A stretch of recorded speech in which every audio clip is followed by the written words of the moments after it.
7 pa nga lang ng umaga, bumangon na ako. Nagligpit nga muna ako ng higaan ko para di masermonan ng airmat ko. Paglabas ko nga ng kwarto, makalat pala ang paligid ko. Mare, klase, maglilinis ako nito. Mag-aalmusal na nga ako at nakita ko to. Diyos ko, mare, kakonti naman ang kanin ko. Naglinis na nga ako ng bahay para ma-very good sa nanay ko. Pinatay ko nga muna ang electric fan at magwawalis ako. Mare, patingin-tingin ka pa nga sa camera, halatang scripted ang pagwawalis mo. Sabi nga sa inyo, masipag talaga ako. Kahit nga wala ng kalat, nagwawalis pa rin ako. Mare, may dumating ang nakapagpalakas ng tibok ng puso ko. Diyos ko, Mare, bayaran na naman pala nito. Tanghalian na nga, kaya magsasaing na ako. 3 nga lang ang sinaing ko dahil 4 lang naman kami sa aming bahay. Nilagyan ko na nga ng tubig at hinalo-halo ko na. Mare, ganito din ba ang pagpapaikot sa'yo ng jowa mo?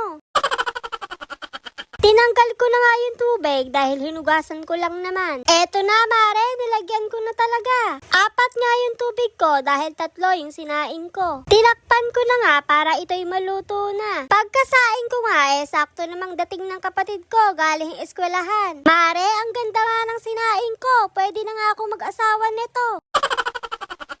Nag-init nga ako ng tubig dahil ako'y maliligo na. Pagkaligo ko nga, nag-mouthwash ako para bumango ang aking hininga. Pare, tatao nga ako sa tindahan at nakakahiya naman sa mapagbebentahan ko na mabaho yung hininga ko.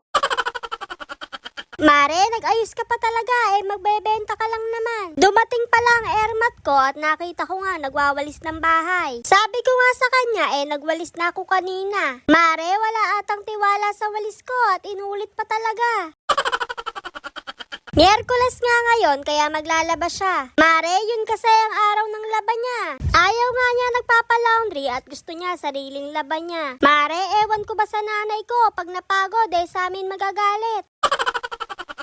Umalis na nga ako papuntang tindahan. Pagkadating ko nga may nagpalalamove ng chicharon bituka. Nag-repack nga rin muna ako ng order sa Shopee at TikTok. Nagutom nga ako kaya bumili ako ng kikiam at cheese stick. Kahapon pa nga ako naghahanap nito at talaga namang satisfied ang cravings ko. Pagkakain ko nga nagprint naman ako ng mga waybill. Mare, sobrang thankful talaga ako kay Lord at sa mga taong walang sawang sumusuporta sa aming small business. Dinikit ko na nga yung mga waybill para ako'y matapos na. Mare, ang exciting part talaga sa pagbabantay ng tindahan yung makakakain ka. Ang tagal nga bumalik ng nanay ko at pagbalik niya baka ubos na paninda niya.